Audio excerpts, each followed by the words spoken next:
And welcome into Tennessee Tuesday here on Tuesday, December the 9th. We are live and in person with you, myself and Jason Boshears, for a great evening. We've got a great guest lined up, Mark Buchanan, and we'll have him on here with us in just a little bit. We'll be talking about Tennessee Heritage Defense tonight. Jason, lots of great stuff going on Tennessee Tuesday as we're getting into our final two episodes of this season. Jason, hard to believe season number 1 of Tennessee Tuesday is just about done. Yes, it is. It's hard to believe this is our 14th episode. And it's been fun. I've enjoyed this. We've had some good programs, good viewership, listenership, and folks have been sharing even more and more, Jason, which gets these videos out there. And we do thank all of those that are listening tonight and watching with us on the many different platforms. Of course, we thank SCV Chat, Connor and Moose for allowing us to be a part of the network that they have built. Going on 5 years and longer now, strong, and we continue that tradition they do to bring you great programming, talking mainly about Confederate history, also history in general. And I think we've had a successful season so far, and we look forward to getting into season number 2. I believe it's on January the 6th, I believe, will be our first show of next year. But we've got 2 more to go this season and a great guest lined up tonight. But Jason, we need to go through our disclaimer tonight and let folks know that the views and opinions that you hear from us, Jason, you can tell them all about it, are solely our own. Yes, the views and opinions expressed on this broadcast, they're not the opinions of the SCV, its General Executive Council, not any division, not any army, not any brigade, not any camp, not anybody. Other than the person that is expressing their opinion. Okay. So everybody is expressing their own opinion. It is not the opinion of the Sons of Confederate Veterans or anybody else. Right. It's our own. And well, I know these two guys you're looking at right now, we're opinionated. We all have opinions, and I hope you agree with some of those every once in a while. I hope we are fair as we present our information to you. And again, we couldn't do this show, Jason, without the support of the camps of the Tennessee Division, as well as in the whole Confederation that have sent us information of events and activities. Of course, we mainly focus on Tennessee, which is where we are. I serve as division commander. You serve as division adjutant. And we're glad to be able to bring you this program and highlighting what happens in Tennessee. And tonight, Jason, here in just a moment, we're going to get into a few of those events before we bring our guest on here in just a few minutes. And the Tennessee Division is busy, especially around Thanksgiving and Christmas. Busy time. Yes, we have been very busy. You're going to get a view of some of that tonight. And here's the sad part. We're going to have some of this news is going to stretch over to the next episode because we have that much that has come in. And that tells you just how active the camps within the Tennessee division have been.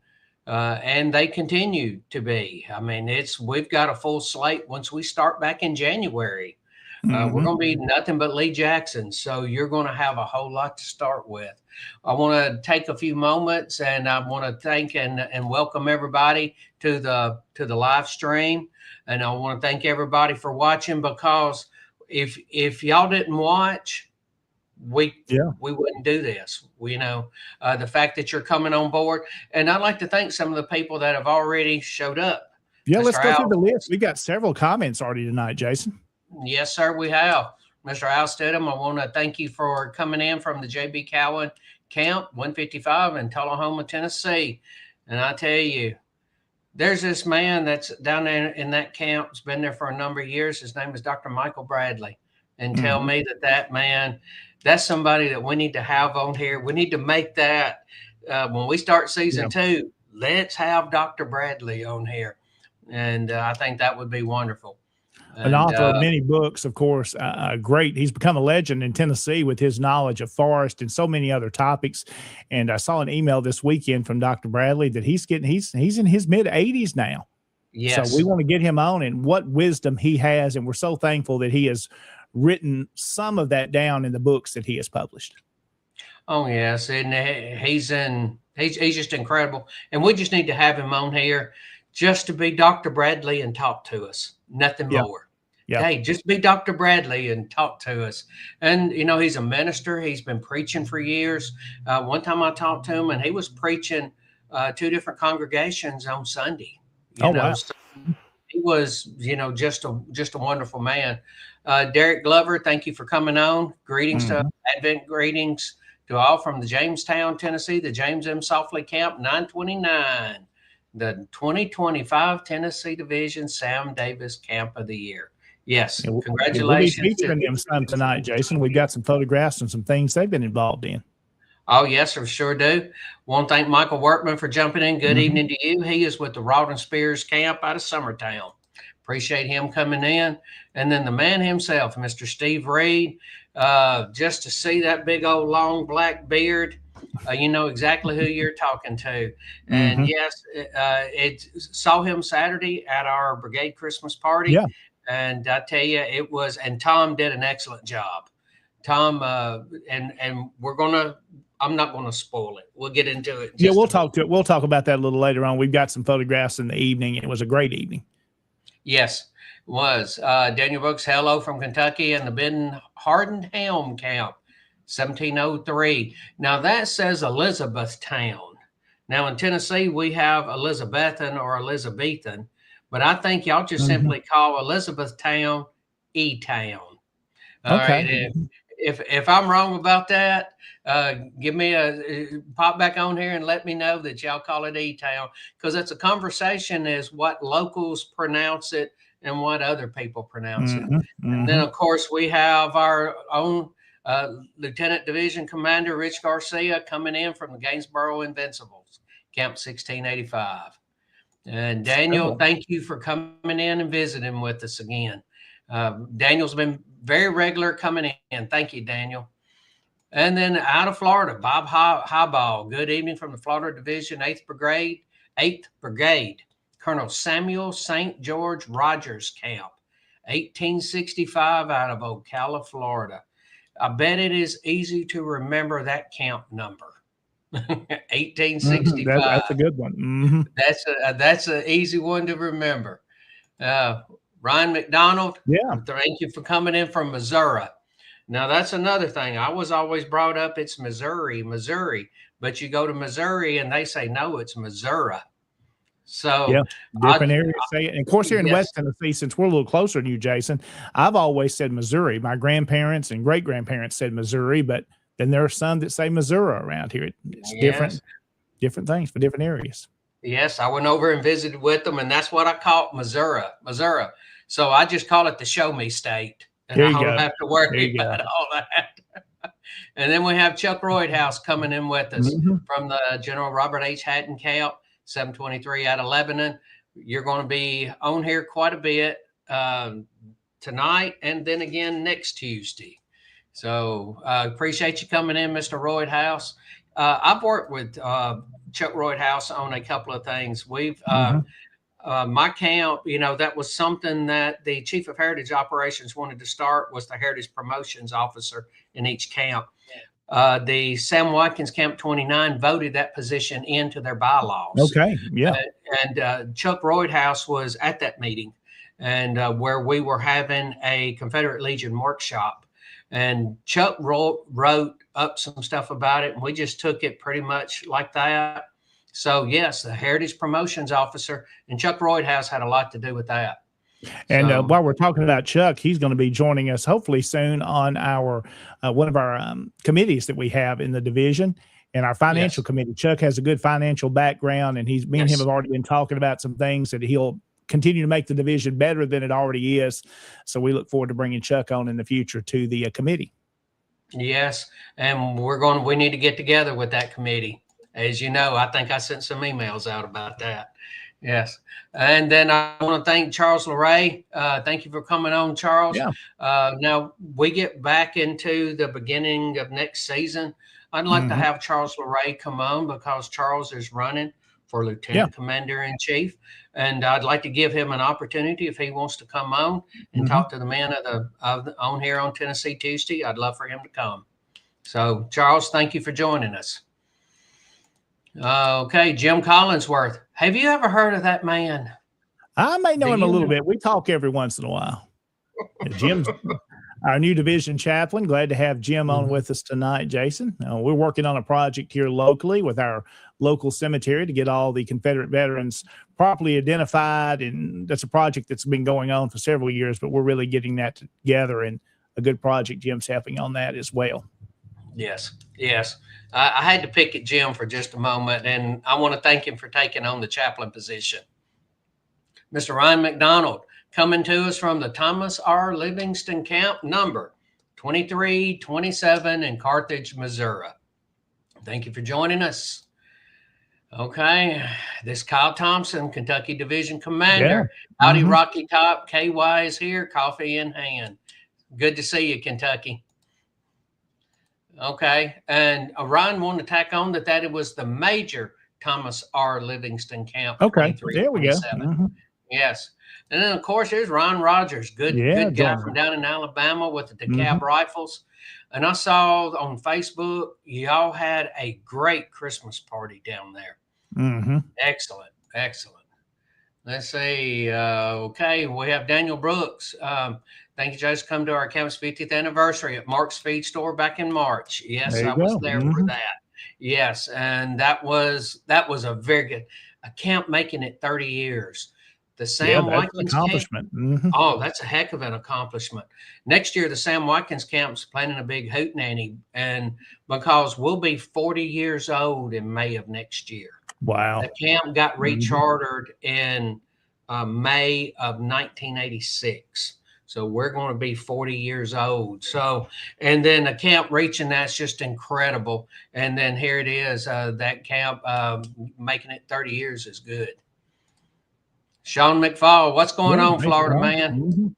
We'll see you tomorrow night. Look around Florida. Okay, Jeff Plummer's joining us from the Delaware Grace Camp, 2068. Hope y'all are doing good up there. And Daniel's popped back in. Good evening, Daniel.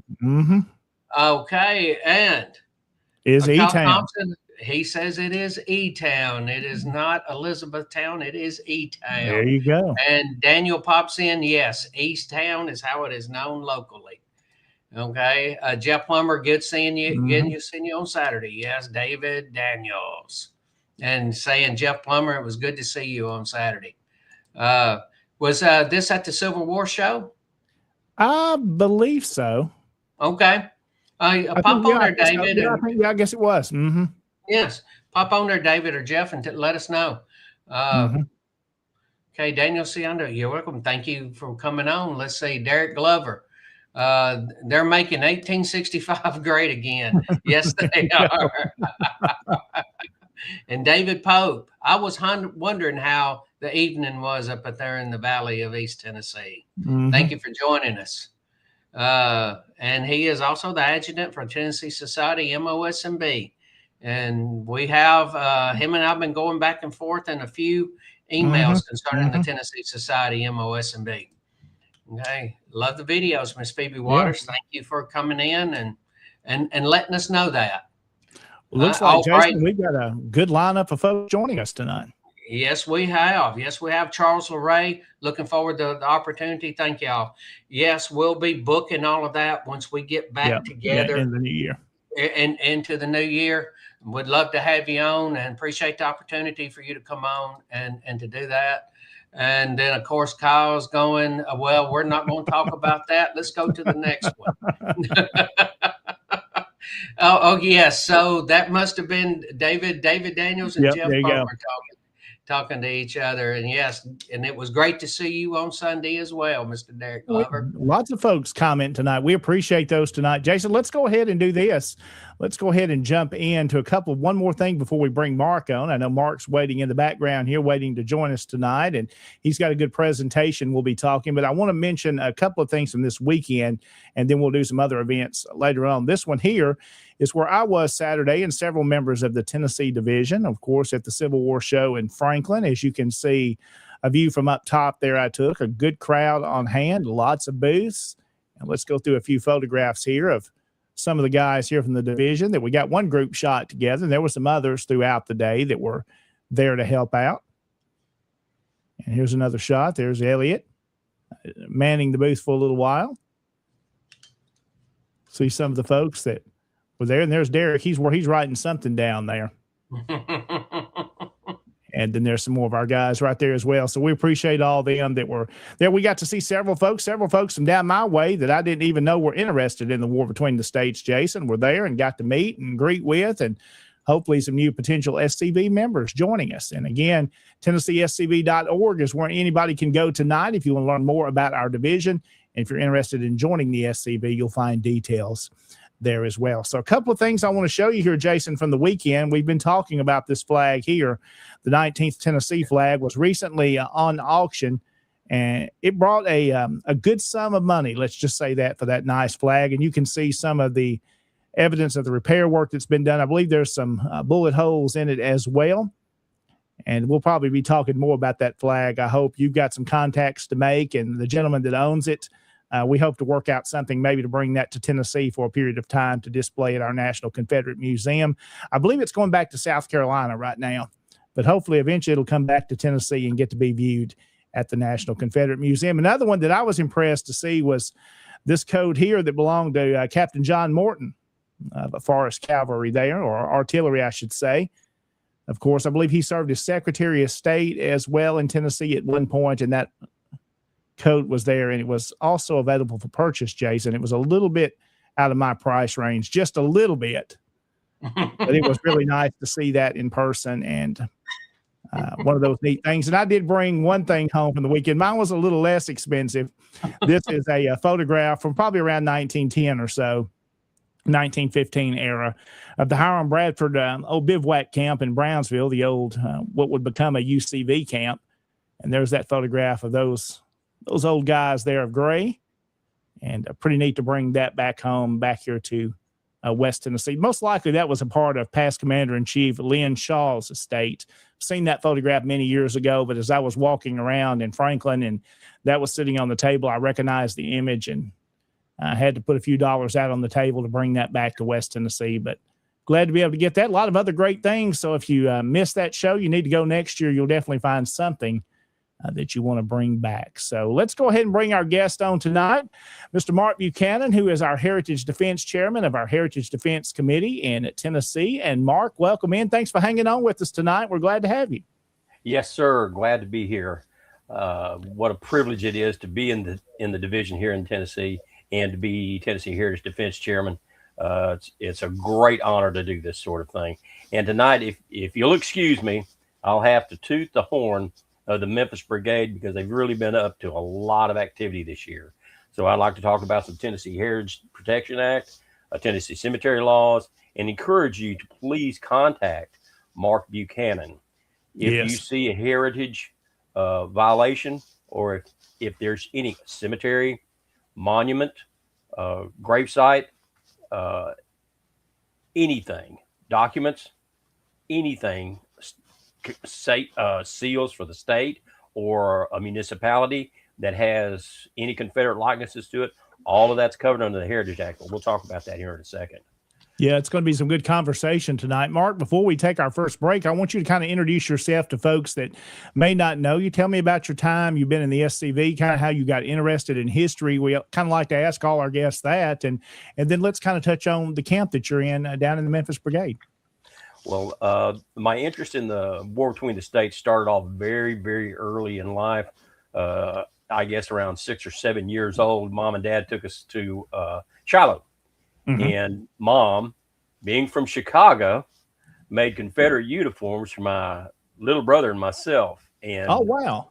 We wore those till we wore them completely out. We ran Yankees all over Shelby County for all until we grew out of them. And so that was just, Mark, that was, you were wearing those uniforms till just, I remember, what, a couple of years ago? Yeah.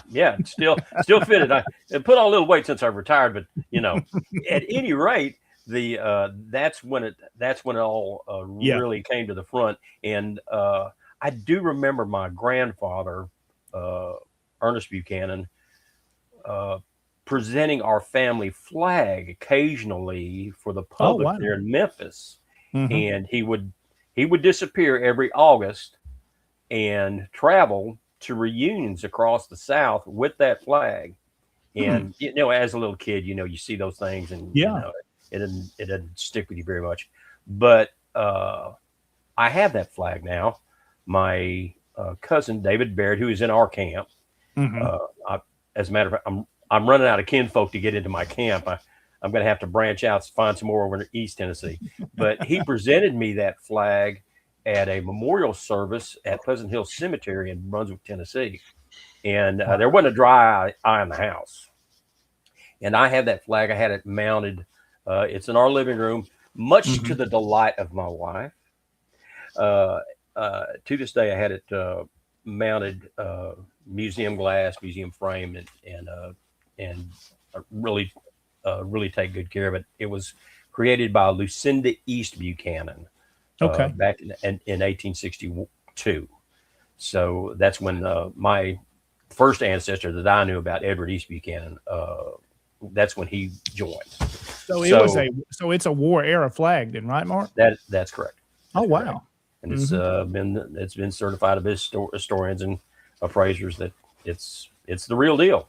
So did he carry it? Was it like a personal flag he carried on him and kept with him? Yes. Yeah, kept it. I recall it being in a cigar box wrapped in a newspaper from Chattanooga. Oh, wow. I remember that. Now, they kept it at credenza in the living room of my aunt there in Memphis. It's a miracle that the mice didn't get it, or a fire, or moisture. It's just a miracle. But, so is it a battle flag? Is it a St. Andrew's cross? No, it's actually a First National. Okay. And it has 12 hand painted stars in the blue canton, and across the white stripe of that flag, it has that unit, the Barrows Light Guards. It was the unit was sponsored by a gentleman named Barrow, who was a good friend of Abraham Lincoln before the war. They were both against the Mexican War, but they parted ways as years went by, and he was too old to serve in the military, but he sponsored Barrows Light Guards with accoutrements, weaponry, and items like that. He died penniless after the war. Wow. Because of what happened. Yeah. But they named it Barrows Light Guards in honor of him. So are they based out of Shelby County, Mark? Or are we still in Tennessee?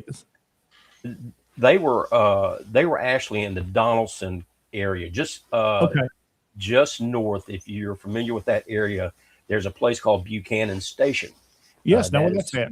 Yeah, that is our family homestead. Now, our ancestor, Edward East's house, and he was a doctor before the war. His house was burned during the occupation. They knew he was a Confederate, so they got kicked out. And that house has been burned down. But that old house is still there in that area. And it's not far from the Hermitage. It's just north of the airport. If you ever get a chance to go by there, it's incredible. It's incredible. Very well preserved. There are a lot of events they have every year. They've tried to have me loan that flag to them, but I can't. Yeah, it's tough. I can't do that. I can't do that. Well, Mark, sometime I'd like to see a picture of it. You'll have to send me a photograph of it. That'd be neat to see. Yes, I would like. I'd like to some weekend bring it to the museum and present it for people to see over one weekend. But I have to get that scheduled out. That's tough. That's a family artifact. It's hard to part with those. Oh yes. But so Mark, you've been in the SCV. Let's kind of touch back on your time in the SCV. When did you join? How long have you been a member now? 2009 is when I joined. My oldest son got me involved. He started reenacting 1 year before me. Oh, wow. Okay. And he said, Dad, you got to come. This is too much fun. And I said, well, I was working at the time, a lot of stuff going on. And I said, well, I'm just going to bite the bullet, and got in. And there's a guy named, you may remember him, a guy named Terry Beasley. Yeah, I remember Terry. He was my mentor there in the Robert E. Lee camp there in Germantown, Tennessee. Guided me along the way and hoodwinked me into being a camp commander for a while, and which I enjoyed. And then served as a camp commander there for a long time and a member there for a long time. And I became a Memphis Brigade commander for a short period of time, right before the great hubbub in Memphis over the statues. And one of my desires was always to start a camp in northern Shelby County, and there was one at one time, and it was called the DeWitt Smith Job Camp, in Bartlett. And a great guy, great Confederate named Perry Short was a commander there at one time, and he rechartered that camp, and we got it going. It's a great camp, great bunch of guys in there. Of course, you could say that about every camp in the state, but that's my favorite. And they're hard-working bunch of boys. It's hard. Oh, I see Arthur. Hey, Arthur, I see him coming on. He held a great party last night. I'll give him a shout out here in a minute about his camp. But one of the things that really struck me as a member of the Sons of Confederate Veterans, there's no doubt that we live in the belly of the beast down here. Yeah, this is a very blue corner of the state, and honestly, folks, they're out of their minds. But there was a fight there over the monuments there, and I thank God that I was here for that, because those are the things that we as Sons of Confederate Veterans, if that isn't our fight, then what is our fight?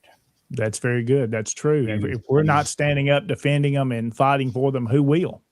And we've stood down there, right there, facing the worst of the worst, and it's incredible. It's incredible when people, you go to the museum in Columbia and you see that Jefferson Davis statue, and you see the where General Forrest and his wife had been interned, and that equestrian statue, which is the third largest in North America. When you go there and see those, remember, there were people all across this country, all in this division, and camps all across the country who were fighting to preserve those. So you need to really pat yourself on the back and thank God that we were able to pull together and save those things, because so many of them are destroyed. As a matter of fact, some of them out of Virginia and up in the Northeast, they're on display in Los Angeles now, being derided. The graffiti's all over them, the paint's all over them. Some of them are displayed, torn up. We, the Tennessee Division, save those forever. Yeah. And they're on display at our museum. So the fight goes on, but the fight is honorable, and it's something that we have got to do, and it's something that's very dear to my heart. And I can feel myself getting red in the face thinking about some of the fight, but that's the way it is. Got to get the blood up and get after it. And Mark, we know you're one of those. Anytime we've been in a meeting and we talk about these things, your passion, your heart shows, and that's important. But not just that, your wisdom and knowledge and work you do behind the scenes to protect these. And we're going to be talking about our Heritage Protection Act and also Tennessee cemetery laws, which are very important to help preserve these sites and, of course, these memorial markers and signage and beyond. We'll be talking about that after we take this first break. So, Mark, if you want to hang on with us, we're going to come back. We're going to take this short break. We'll talk about our sponsors here in just a moment, Jason, and we'll come back and we'll hear more from Mark Buchanan here in just a moment on Tennessee Tuesday. So if you'll stay around with us, we've got a great program still to come. And, Jason, let's go over, of course, our sponsors. First, I'll mention Dr. Chris Cummings, this commercial break being sponsored by Dr. Chris. He does a fantastic job down in Mississippi, especially if you're dealing with knee pain. Man, I know what knee pain is like. I've been dealing with some of that. I wish he was a little closer to me. I'd like to go down and see him, see if he can get that taken care of. But, Jason, I first got to meet Dr. Cummings a few years ago when he was practicing in Jackson, Tennessee, just a few minutes down the road from me, and got to have lunch with him a few times. A great guy that's dedicated. He served on the staff of the national organization for a period of time. I believe maybe under you and Paul, both of y'all. I know he was, I think Paul, Larry, at least Larry, myself, and Donnie. Okay. Now, So, yeah. He might have gone all the way back to Paul Gramlin. Yeah. But he's not new to the SCV by no means. And again, we appreciate his support and sponsorship. And Jason, I'm going to let you take it here for a couple of moments and tell about our Patreon sponsors and how you can also become a sponsor of SCV Chat and Tennessee Tuesday. Yes, sir. And our Patreon members, first, I want to thank Chris, Dr. Cummings, for sponsoring this, because he sponsors at the $80 a month level. And that gets you your own commercial breaks and all of that. But to let everybody know that we have so many different levels on the Patreon that you can start with just $2.50 a month. You can do $10 a month. You can do $30 a month. Mm-hmm. If you do the $30 a month level, you start to get merchandise. And I think I had a picture that I showed on here of what I got, because I did the $30 level, and it's something from Patrick Claiborne, which was my guy. So it fit me right down to a T. But all of this is made possible by you, the member. You that's, member of the Patreon. You making, going there, making a donation, helping us out, sponsoring a show, and just tuning in and being you and joining with us. We're going to take a commercial break. And when we come back from that, we've had yes, that is very true, Mr. Rich Garcia. We've had a lot of people that have come in tonight and started making comments. And I tell you, I want to thank everybody for coming on board, because you do make a difference. And I thank you.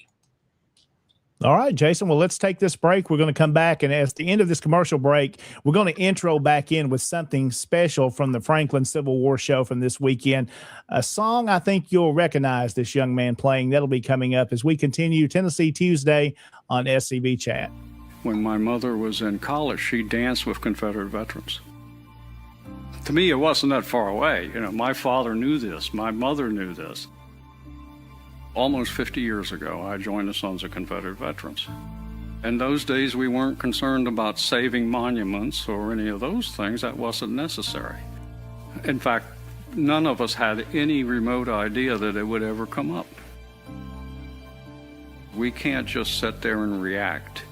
We have to be proactive. Or, as Robert E. Lee said, the best way to disrupt your enemy's plans is to strike first. Everyone should do all in his power to collect and disseminate the truth, in the hope that it may find a place in history and descend to posterity. History is not the relation of campaigns. and battles and generals or other individuals, but that which shows the principles for which the South contended and which justified her struggle for those principles. If you're looking for some place to be where you think you're going to accomplish something to save our history, go to the Sons of Confederate Veterans. I'm Thomas Lee Jesse. I'm a descendant of Private Daughtery Gilmer, a Confederate veteran.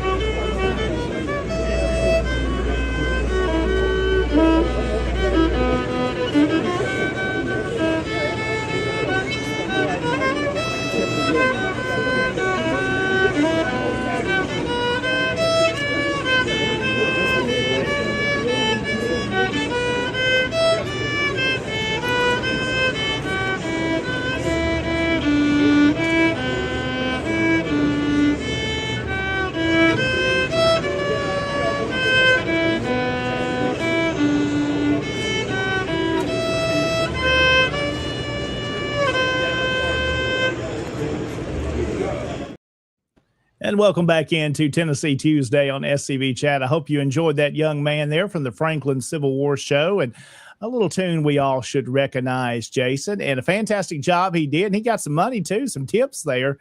I didn't get to catch his name, and I hope I can find out from maybe somebody that's watching tonight that can send us a message, maybe even privately too, and get his name, because I'd like to be able to share that in the future. And a fantastic job he did. He played several tunes while he was there throughout the day. So appreciate seeing those young folks getting involved in history and learning those old songs from years ago. We've got Mark Buchanan with us. He's going to be back on with us here in just a moment, Jason, as we're going to be talking about heritage defense, especially in Tennessee and our Heritage Protection Act and Tennessee cemetery laws, especially it's really affected us in recent years, has been very important to save our history. So we're going to talk about that, plus what's happening in the Memphis Brigade and some of the camps down there. But first, let's touch on a couple of events and some Tennessee news, Jason.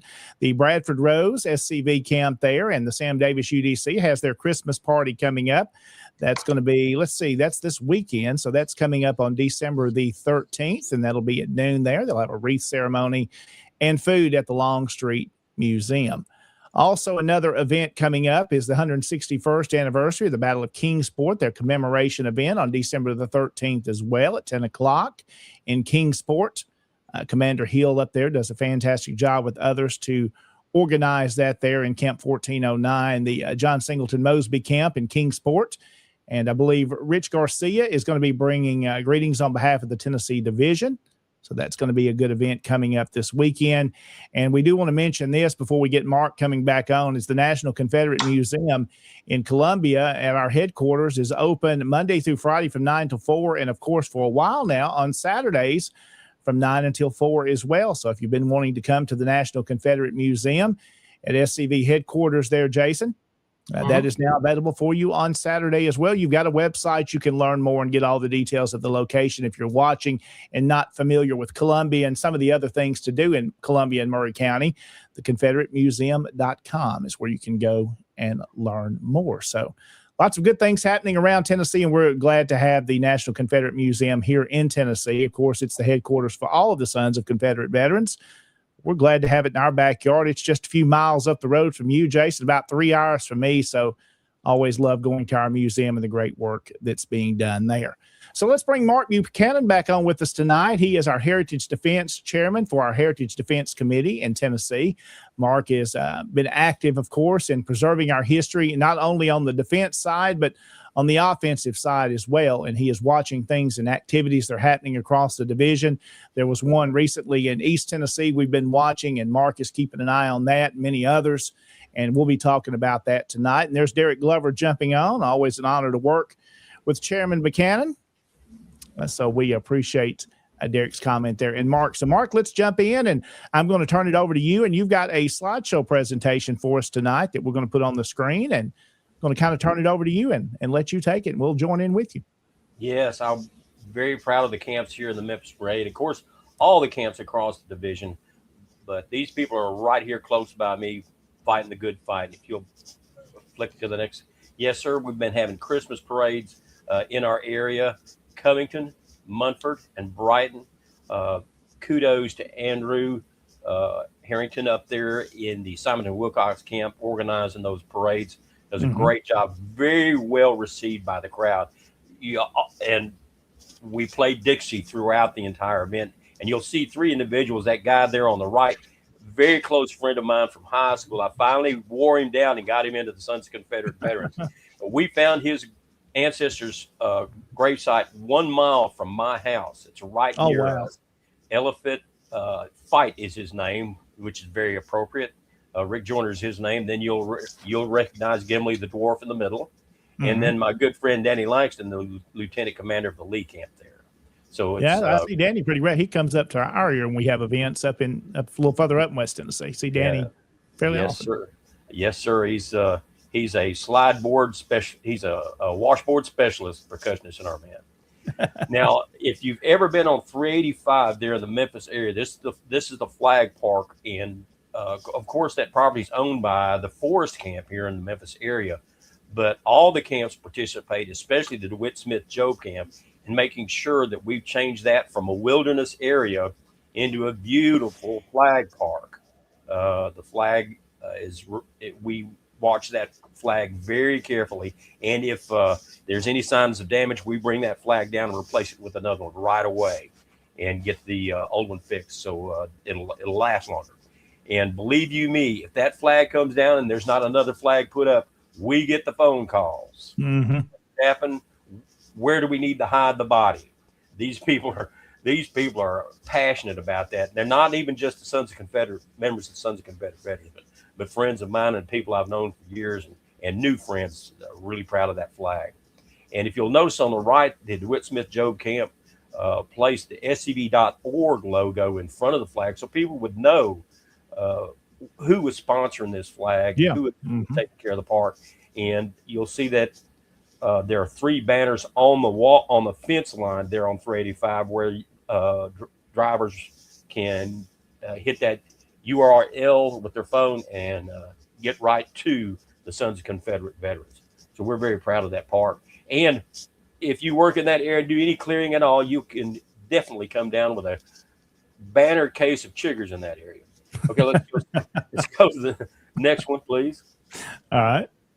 Now, this is a personal cause of mine. This is Confederate rest in Elmwood Cemetery. If you've ever been to Elmwood Cemetery, this monument is over 50 feet tall. It was dedicated late in the 1800s by the UDC. Absolutely magnificent. And there is some green marble under those niches on the side near the bottom.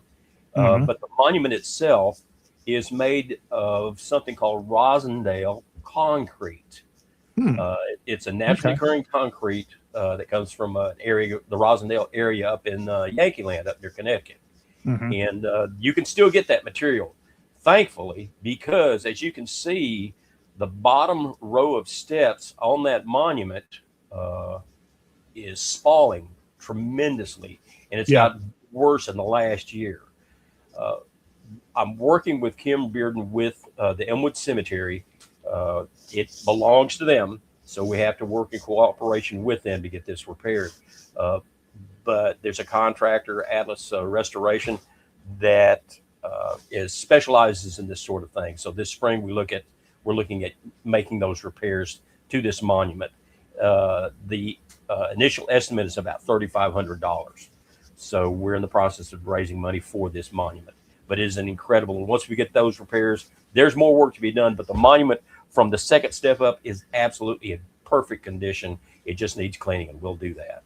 Yeah, if you've never been there, folks that are watching, you definitely need to go to Elmwood. And that's a beautiful cemetery in itself. Of course, General Forrest was originally interred there, Mark, before he was moved to Union Avenue. Yeah, George Gordon is there. There are more.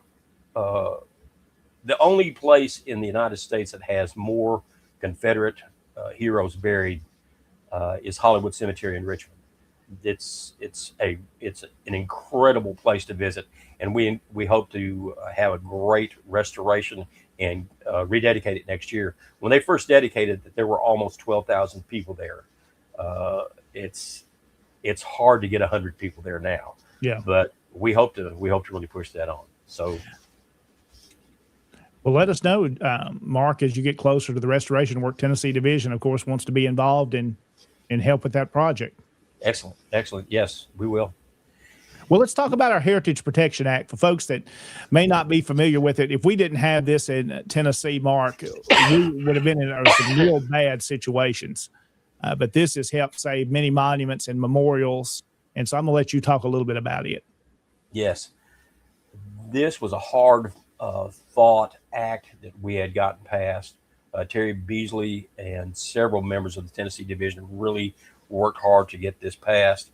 And it has been a godsend to heritage protection, not only in Tennessee, but other states across the country have taken this act and made it their own to help protect the monuments in their communities. So the Tennessee Heritage Act was a legislation created to preserve state historic heritage. It prohibits the removal. It prohibits the removal of relocation or renaming of memorials located on public property. That's the key term here. Public property without a waiver from the Tennessee Monuments and Memorials Commission. The waiver was placed in this act in case the monument endangered people, or more specifically, if traffic need to be rerouted. Now, you'll see there's another commission involved in this. This was initially under the Tennessee Historical Commission. Sure. And we ran into some problems with individuals on that commission. The governor of the state of Tennessee had real control over who could be on that commission. And a lot of those people weren't friendly to us. So we created another commission, the Tennessee Monuments and Memorials Commission, that consists of individuals who are appointed by the Speaker of the House, the Lieutenant Governor, and the Governor. So the Governor no longer has complete control over these commissions, and the waivers now have to go through the Tennessee Monuments and Memorials Commission, which is a great thing. Historic organizations can petition the commission to transfer ownership. Did you hear that? If they're public entities, we can get those items transferred to other entities, like a 501c3, like the Sons of Confederate Veterans. Sure. And if a memorial needs to be relocated with the consent of the public entity. Now, if something is removed or relocated, it has to be relocated to something of the same prominence and dignity. You just can't put it behind the still behind the house. It's got to be it's got to be same dignity. Now, there's a definition here. Public property includes all property owned, leased, rented, managed, or maintained by the state or a public entity in the state of Tennessee. And it applies to memorials regarding historical conflicts, entities, events, figures, organizations, even seals for, that was a great victory this year, county or city municipal seals that have any Confederate likenesses or military likenesses. They're protected by this act, not just war between the states, not just Confederacy, any, from the French Indian Wars right up to conflicts going on today. Now, the act's primary goal is to protect and preserve states' historic heritage. For us, it's particularly associated with war between the states and the Confederacy. We've amended it several times to make sure that we cover all our bases on this, and we're continuing to keep an eye on it. Something that has to be said is that there are friends at the legislature. Yes. And then there are people who are not our friends. Thankfully, there was one recently at Afton Bean who had proposed the abolition of the Tennessee Heritage Protection Act. And thankfully, she lost her bid for a promotion. So that was very good. That's why it's important that we pay attention as individuals, at what's going on in our elections and across the state of Tennessee, because they can come after acts like this in an instant, and we need to be vigilant and protect them. And Mark, it's very important that you mentioned there. Of course, we focus on the war between the states, but this covers other wars, other military figures as well, because we're looking out for other folks as well. For example, there's a World War II memorial that this same thing came to. It would protect it as well.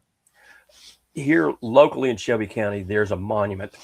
It's probably 4 miles from my house.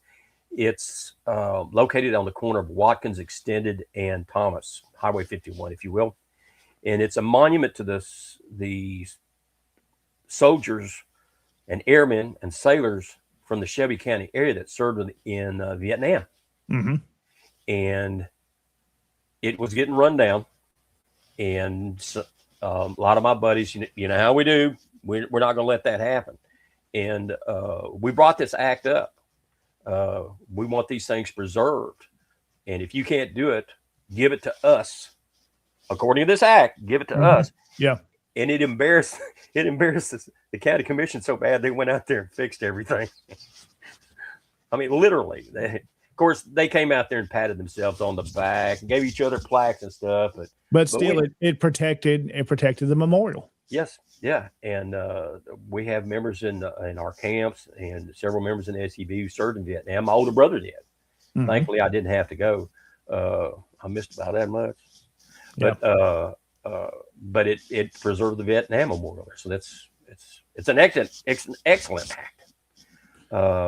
Now, in East Tennessee, I believe it's Rutherford County, the gravesite in the homestead of DeWitt Smith Job was located on some property there. Years ago, I visited that site. And it'll bring it right to you when you visit a place like that up in the woods. The house, the property was sold to a developer. Yeah. And the house is gone.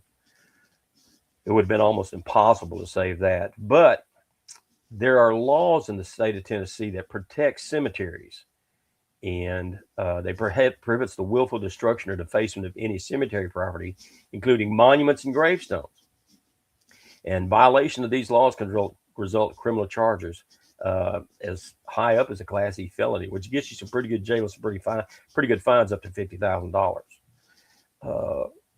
And it has there are a lot.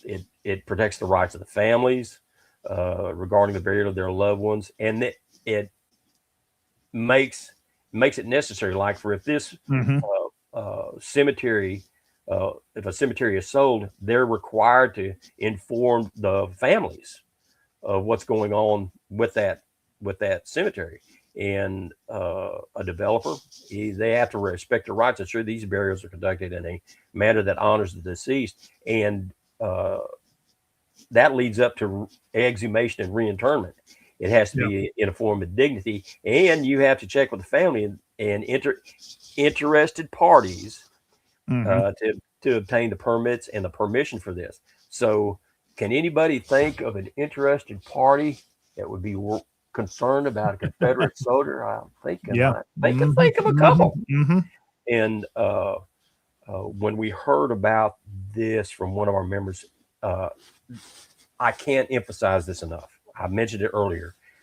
Contact somebody. Contact Jason. Contact John.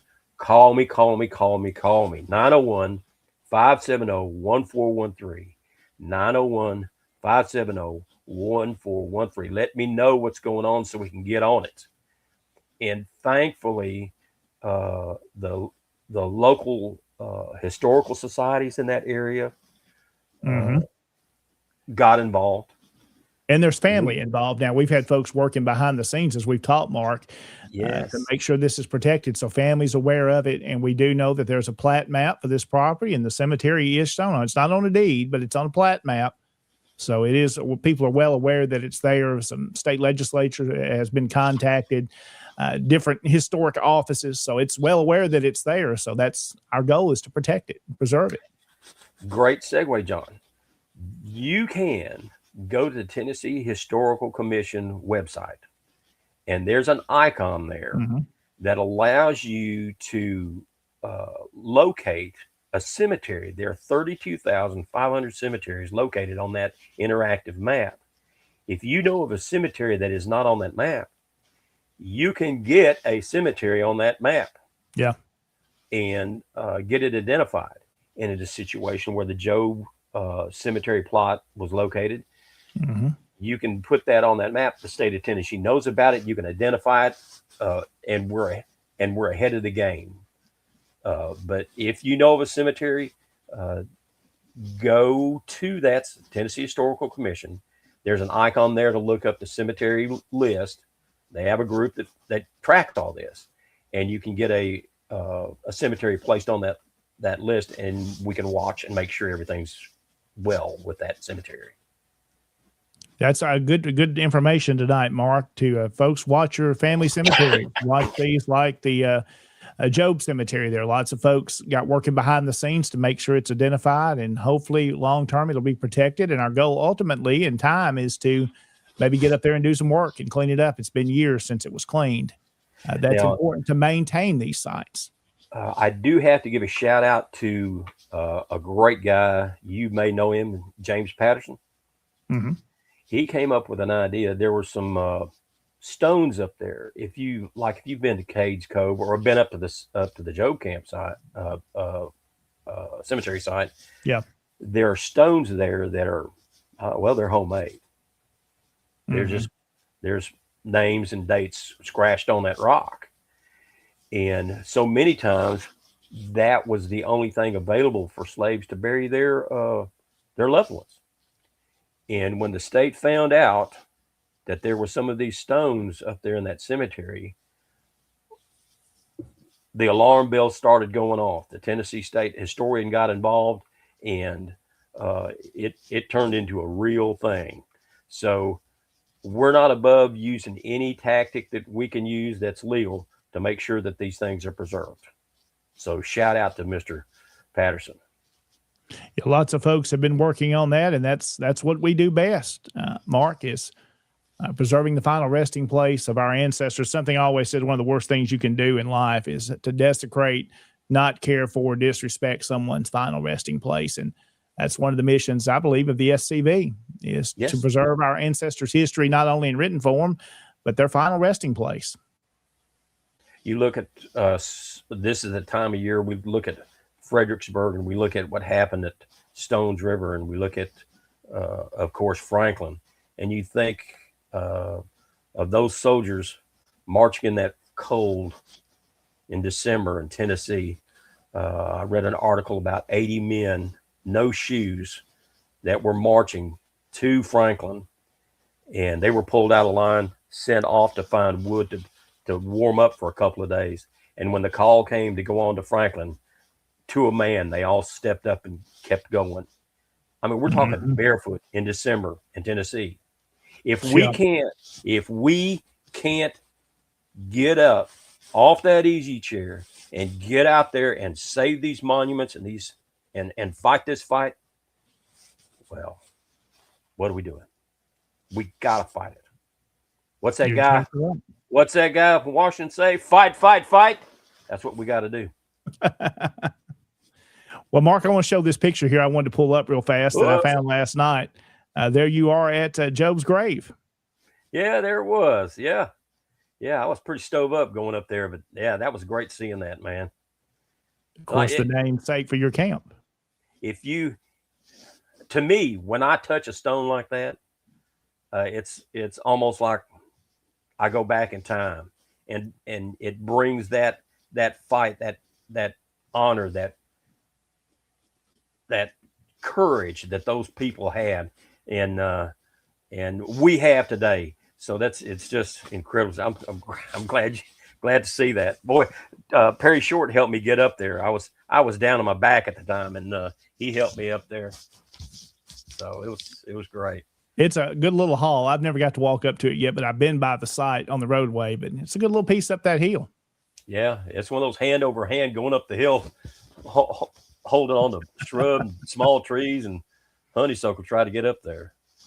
Well, Mark, I think you've had a great presentation tonight. I hope it's been informative to those that are watching with us to learn if your state doesn't have a Heritage Protection Act, that you should work with your state legislators and get that in. We know many states in the South have that, and it's saved many memorials and markers, not only for the war between the states and other wars as well. So it's important that we have these and get to know your Tennessee cemetery law that we have here, and other states have them as well. And there's always room to work on those, improve them, make them even better. So we protect the final resting place of our ancestors and their story. Call me, 901-570-1413, and we'll get on them. Mark, thank you so much tonight. Any final comments you want to leave with us? Anything else we need to discuss? Yes. Remember, December is when we remember our Lord and Savior, Jesus Christ. Merry Christmas to you all, and have a wonderful holiday season, and we'll see you in 2026. Let's get it done. Well, Mark, thank you so much. Know the door is always open anytime you want to come back on with us. All right, Mark Buchanan has been our guest tonight, Jason. We're going to do this. Let's take a break. We're going to come back. We're going to go over some more photographs and do a little slideshow of events and activities that have happened across the Tennessee Division over the past 2 to 3 weeks. We'll touch on a few of those tonight. Some other events coming up before we wrap up this Tuesday evening edition of Tennessee Tuesday on SCV Chat. We'll be right back. There is a place nestled in the rolling farmland of southern Middle Tennessee. A home constructed in 1837, nearly lost to the ravages of war. Saved by a servant and a Confederate general. A place where families loved and lost. If walls could talk, what stories could be told? If a place, a home, can feel love, loss, pain, surely this is one of those places. Nearby is a more recent structure, and inside are the stories of heroes and heroines, stories of battles won and lost, stories of sacrifices made by the people of its native soil. A place that will tell the true and complete story of the Southland and the war fought for its freedom. From the causes that led to the conflict to the modern-day struggles to protect Southern history. Historic Elm Springs and the Confederate Museum at Elm Springs are the general headquarters for the Sons of Confederate Veterans.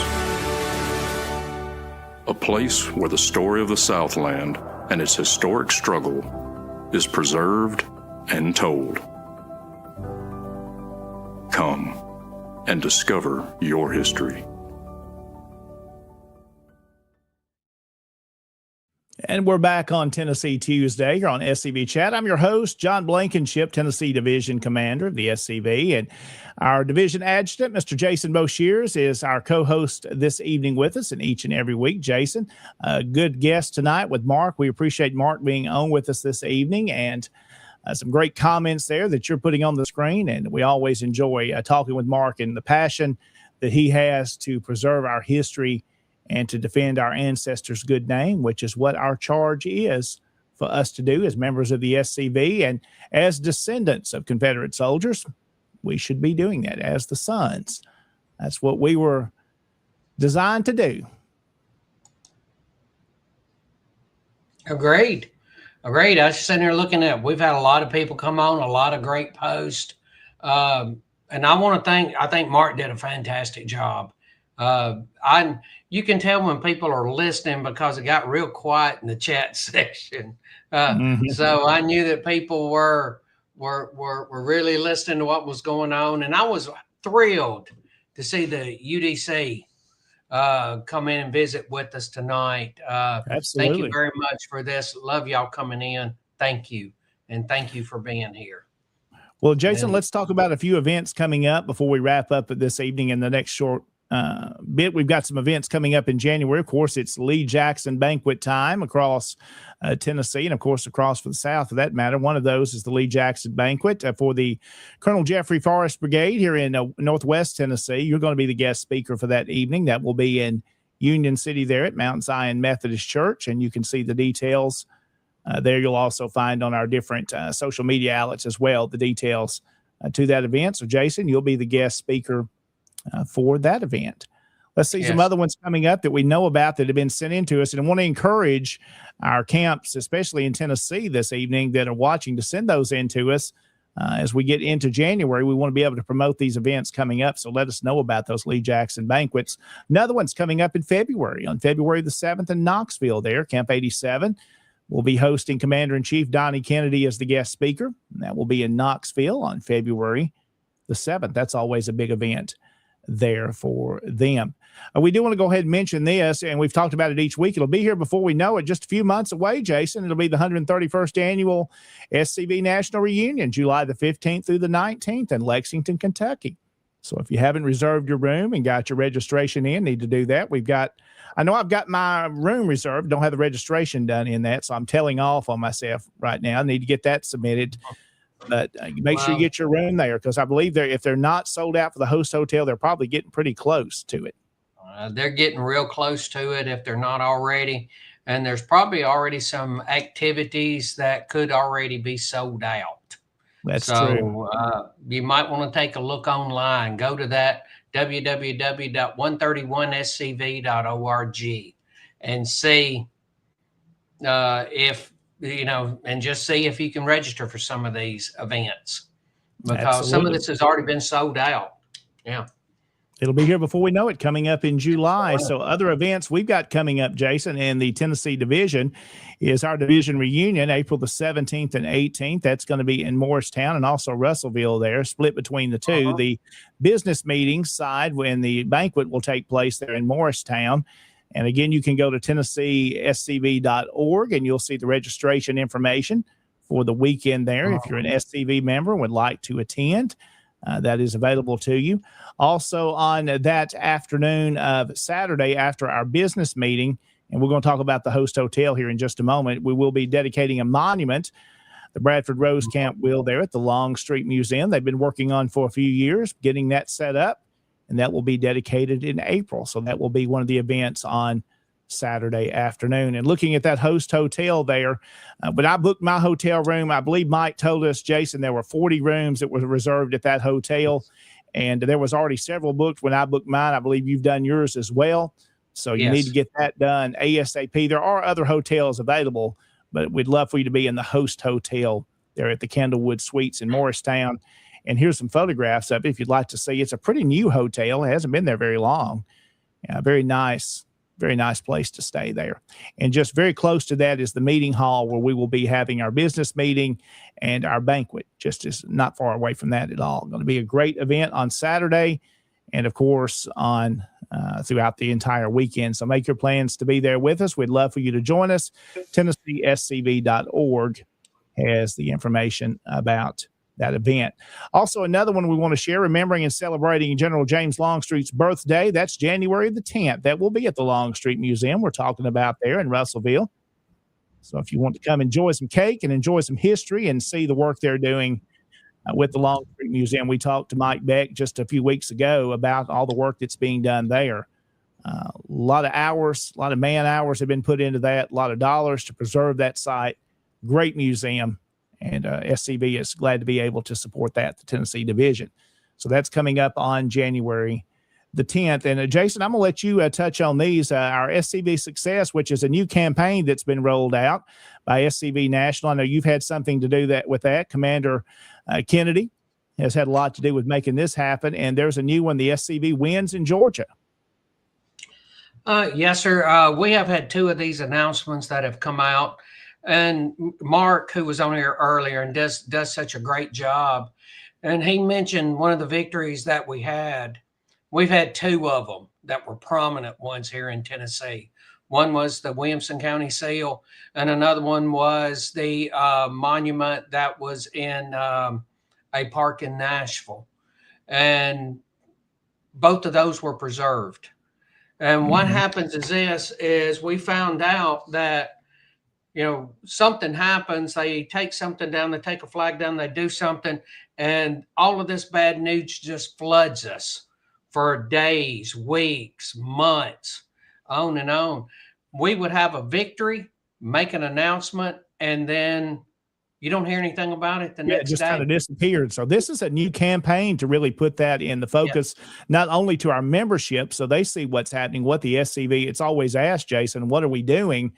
A lot is being done. We just don't sometimes promote it enough and tell it enough. And that's what this campaign, SCV Success, is put out there for, is to let the membership know and let the country know that, hey, we're working and we're preserving history.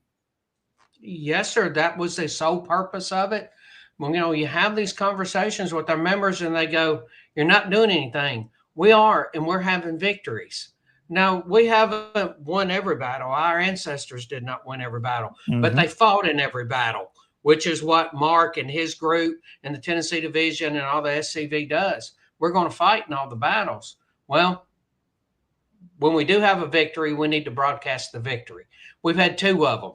Well, we had Jacksonville, Florida, which I posted a couple of weeks ago. And then this one I just posted at ending part of last week about Georgia. And in case you didn't know about Jacksonville, go back and see it. There's a Facebook group and a Facebook page called SCV Success. Go there and you can read about everything that's going. Jacksonville, they were able to recover the monument and they got it and they put it up in the Jacksonville Confederate Park that is owned by Kirby Smith Camp 1209. Okay, there's that one. Thank you for bringing that up. The one that he just told you about with Andersonville, that is the 50th anniversary of the Stevens Camp, Alexander H. Stevens Camp, having a just read the first of the Captain Henry Wirtz Memorial, sponsored by the Alexander H. Stevens Camp 78. They have done this out of America, Georgia. They've done this 50 years in a row. That is a victory, to be able to do that. Okay. We've got 2 more that I'm working on now that we will be broadcasting. These are victories.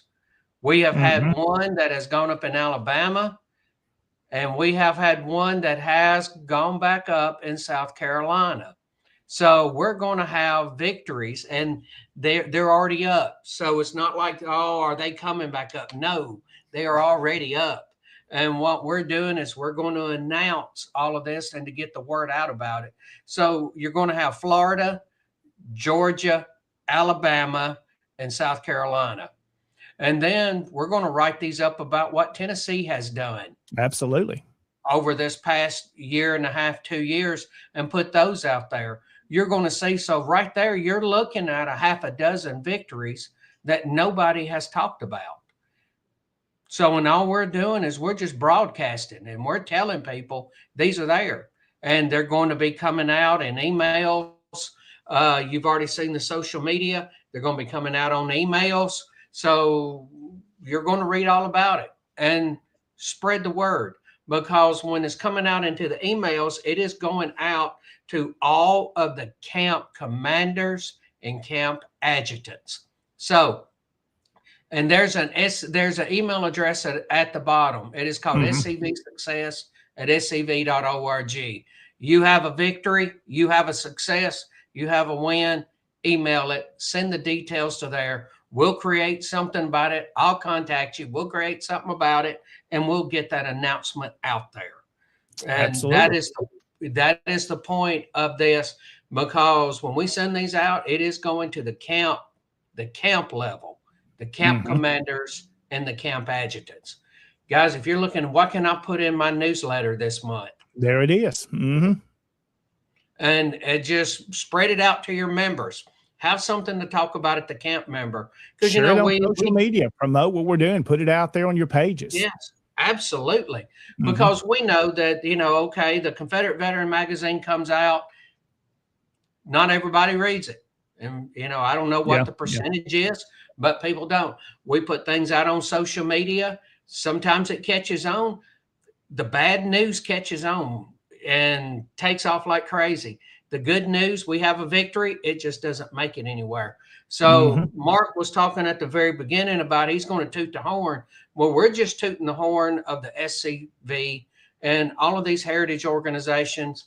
The UDC, I would consider that, they work to get something back. That's a success. That's a W. That's a W in the column for the good guys. And that's what's at the very bottom of that. This is a W in the win column for the good guys. And that's the point of this.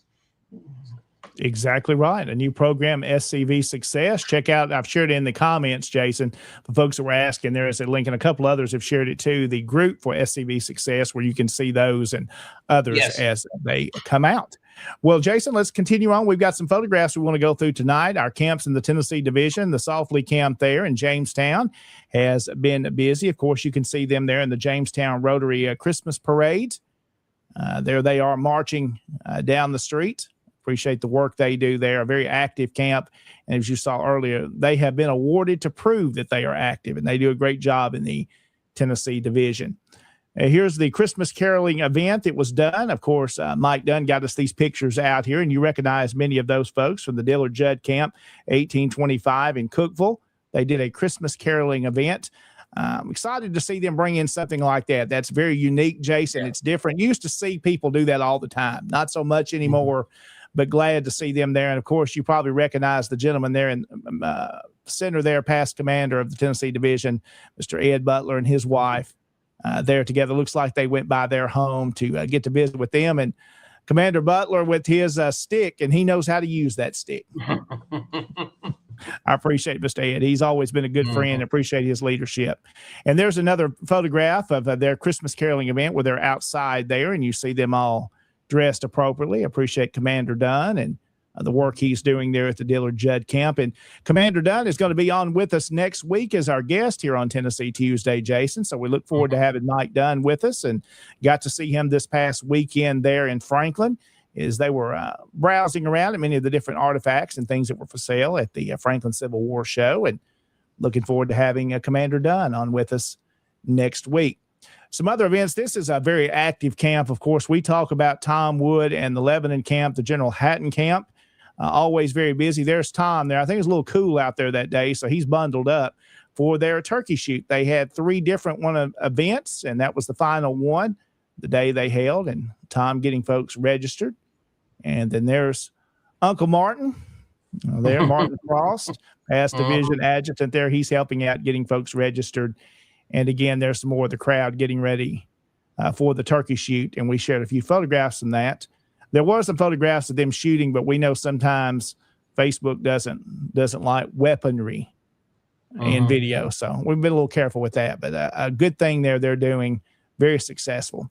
Also an event that took place this weekend. I'm going to have to apologize to some folks that wondered what happened to me. I was there Saturday night with you at an event, and we're going to talk about it in a minute, but this event was on Sunday afternoon at 2:00 at, of course, the National Confederate Museum at the Jefferson Davis Monument. The Tennessee OCR organized this event and the memorial service there. And I was planning to be bring greetings on behalf of the division, but I got up and left the hotel to a flat tire outside about 30 minutes or so before I would be there. And I was parked next to a curb in my truck, and that wasn't happening, me changing a tire that fast. So that delayed me the whole day. Just an interesting day, but a great event went off there, and the weather permitted to be outside. And here's some more photographs. There's David Daniels, Claudia Chapman there, who is the president of the OCR in Tennessee. You are in the background there, Jason. Yes, sir. And then tell me a little bit about this gentleman. You know him better than I do, and he was there representing Jefferson Davis. Yes, sir. This is Sam Winkler out of Virginia. He does a first person of Jefferson Davis, and he does a fantastic first person of Jefferson Davis. When you're talking to him, he doesn't talk, okay, he's Jeff Davis during the war. He's Jeff Davis later in life, telling everything that has happened in his life. And it was just a wonderful talk. And the thing is, the Jeff Davis story, it'd take an hour to tell it. So he breaks it, and he does several different programs. And I'm going to go ahead and bring this up because I've reached out to him and I've talked to him. As the third Saturday in June, we have the Nathan Bedford Forrest Homecoming. Yeah. That is at the boyhood home of Nathan Bedford Forrest. This is owned by the Sons of Confederate Veterans, and they have the homecoming there. And I would like to bring Mr. Sam Winkler there to do a first person of Jefferson Davis on the front porch at the Sam Davis home. I think that would be something that would be very unique. At the Sam Davis home or the Forrest home? At the Forrest boyhood home. Excuse me. Yeah. Excuse me. I had Sam Davis on my mind because I've got something written down about that. But at the Nathan Bedford Forrest home. Excuse me. Thank you. Thank you for correcting me. I think that him doing that talk there, because I was jumping ahead to what I was going to ask him to talk about, and that was ask Jeff Davis from the time he was captured until they released him. Because I think that because he can tell this story so perfectly that if our members are going to want to hear everything that he went through after he was caught in Georgia, and them couldn't put him on trial. Hey, Kim, how you doing? That they couldn't put him on trial without finding out that, hey, this is a violation. The war was illegal. If you put him on trial, you're going to find out the South had the right to succeed. See, that's what I think our members need to hear. And he said that he would do that. Yes, Sam Winkler. Yes. Yeah, we look forward to hopefully we can set that up. A good time there on Sunday, of course. So we appreciate him making the trip over and to be with us there at headquarters. Yes. In Columbia this past Sunday. Well, moving on, Jason, here, this was a good time on Saturday night, and we'll kind of start. Let's jump around here a little bit. I want to start with this, where we were at. This is one shot, but this doesn't include everybody that was there. You had close, I believe, 50 folks in attendance for the Sam Watkins Brigade Christmas party and Christmas dinner there, and Tom Wood was the guest speaker for the evening, and you had a good crowd, Jason. I'm going to kind of let you talk about these, but because this is an event you helped organize. Yes, since I've been brigade commander, this is something that I've hosted every year. I think it's important to get everybody together this time of year, and we did. The room will hold right at 50 people. 55, I think, is what the fire marshal says that we can hold. We had 49 people, so we did not have very many empty chairs at all. I hope everybody enjoyed the food. We still had a lot of food left over. If you left hungry, it was your own fault. I had something, Jason, that I have never had before, and probably should be the same, as a pineapple casserole. Oh, it was great. I think I ate half of that pineapple casserole. That was delicious. Yes, and plus, of course, Mandy's banana pudding, and I didn't know everybody who made everything, but man, we had bologna there, a smoked bologna. Yes. And there was all kinds of casseroles. There was ham. There was turkey. Yes. Delicious food. A great evening you did. Great evening putting that on. And I want to thank all the ladies that cooked and all the people that brought stuff, because the camp provides the meat and the drinks. And all we do is ask people, if you're going to come, bring a dessert or a side dish. And so everything that you see there, that's what people bring. And I tell you, it was really a very good meal. Well, let's talk about this. This award was given to Tom Wood, and you had the honor to present this award at this event on Saturday. Tell us about what that award was that Tom Wood received. That is a national medal that he should have received at the national reunion in Houston. There was a mix-up in some emails, and his name didn't get picked up till later when they were going through and checking everything. So they asked me to present that to him. That is a heritage promotion medal that is given by SCV National, and Tom has won this award 3 times. Oh, wow. He's definitely deserving. Yes, he does a tremendous amount. Yes. So this is another one from the evening, and we'll talk about here in just a moment what Tom spoke about, kind of why this photograph is up. But of course, Tom had some things that he wanted to show, and I don't have a photograph of it pulled up here, but this Bible belonged to General Hatton, I believe was given by his wife to him at the beginning of the war. And also there was another document, a letter there from General Hatton that he brought to show. And of course, Adam Southern there, the executive director of the SCV, along with you, are in that photograph. He showed these artifacts, and right now they're going to be at the Veterans Museum in Lebanon on display for a period of time. A descendant of General Hatton has sent those to Tom and the camp. He's also a member of the SCV to have those on loan for a while to be displayed, and sometime, I believe in 2026, these items will eventually be able to be seen at the National Confederate Museum there in Columbia. That is correct. That is correct. After they've been on display at a museum in Lebanon, they're going to bring them over to the National Confederate Museum. Yes.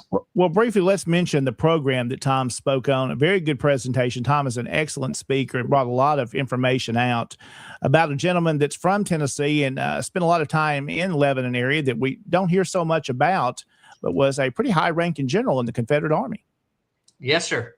Mr. A.P. Stewart. And he spent 25 years living in Lebanon. And you can read all about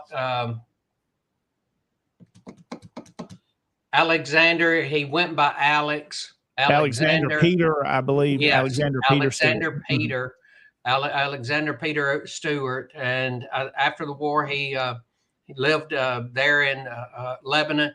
So Lebanon had two Confederate generals come out of that one town, with Robert H. Hatton and with A.P. Stewart. And A.P. Stewart is, Robert H. Hatton is not very well known. He got killed during the war. And A.P. Stewart did survive the war, but it's just two generals right there that are not very well known.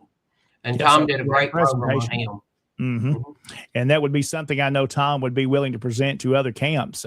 Great presentation, a lot of great information. And I like Tom's presentation.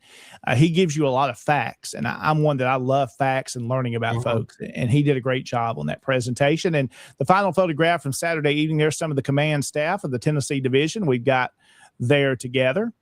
To see everybody. Of course, you see Lee Miller there on the left, who's the current brigade commander in the Memphis Brigade. There's our second lieutenant commander, Sean Hill. Rich Garcia, who is our first lieutenant commander. You see myself representing the division as division commander. Tom Wood, who has previously been Tennessee Division chaplain, who is now the new appointed brigade commander for the McLemore Brigade. He's going to do a great job leading there as past commander Bruce Gibson stepped down from that position. There is Mitch Newman there. There's also yourself and David Daniels, all members of the DEC. So we appreciate a good crowd there for that evening. And moving along here. Go ahead, Jason. Go ahead. And Tom Wood pulled them in. Yes, he did. Tom Wood will pull that kind of crowd in. We almost had enough people to have a DEC meeting. We just about did. And now we need to make sure Tom is there every time, and that'll happen. Yes, sir. Tom will attract the crowd. He's a moth to a flame. Tom and his wife, Nancy, very dedicated to our cause and our organization, and do a great work there in Lebanon. Of course, she is very involved in the OCR as well, and they both do great work and appreciate their friendship and leadership as well. And they were sitting at the table with me, Jason, and I was picking at Tom a little bit. Nancy was there looking. I said, Tom has got very, very tech savvy. He pulled out his portable microphone system that he can hook on to his waist. Tom's not a very loud speaker. He doesn't have a very loud voice.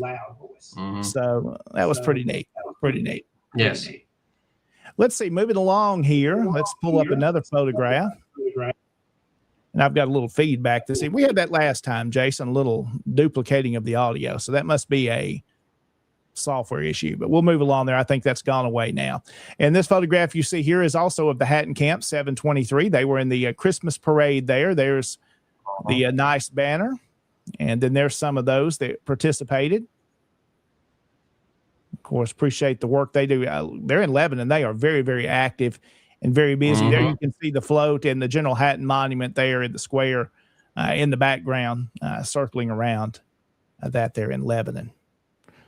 Also, here's another one that Tom sent in to us. There is their Christmas party that they had as well. So a good crowd, a good event, and very, very active there in Lebanon. So there are some of the events, Jason, that are happening around the Tennessee division. We'll have some more that we're going to share next week in our final episode of season 1, where Mike Dunn will be our guest on with us next week. So we look forward to having Mike. Again, we thank this evening Mark Buchanan, who was on with us this evening. I'm proud of myself tonight, Jason. I got to say this. I got through all of those names we just went through without having to look at it and not mess it up. So that's pretty good, isn't it? You did good. Did great. Got all the titles right and everything. I don't think I missed anybody. So a couple other things we want to mention before we wrap up this evening. And Jason, I'm going to give you a chance if you have anything. Okay. I think. Past Commander. Are you back, John? Are you still there? There you are. Yeah, yes, you froze up for a moment, but I believe you're good. Good. So you see this book here, Paradox of Freedom, a history. Okay. Looks like John keeps cutting out on this. Y'all pop up here in the comments and let me know if you can hear. Oh, I see John moving his head. Maybe he's good now. Yeah, how about now? Are you back, John? Okay, go ahead, sir. There we go. So you see a copy of the book. Booksbylarry.com is where you can go pick up a copy of that.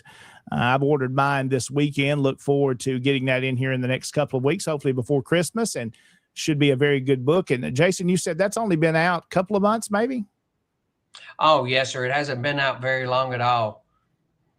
So definitely if you want to pick up a copy of Larry's books, of course, he does a great job as an author and got several of his books, and a great author, great speaker. And, of course, he's a great General Beauregard. I think I've seen him do that presentation about 50 times now. And it's always a little different every time.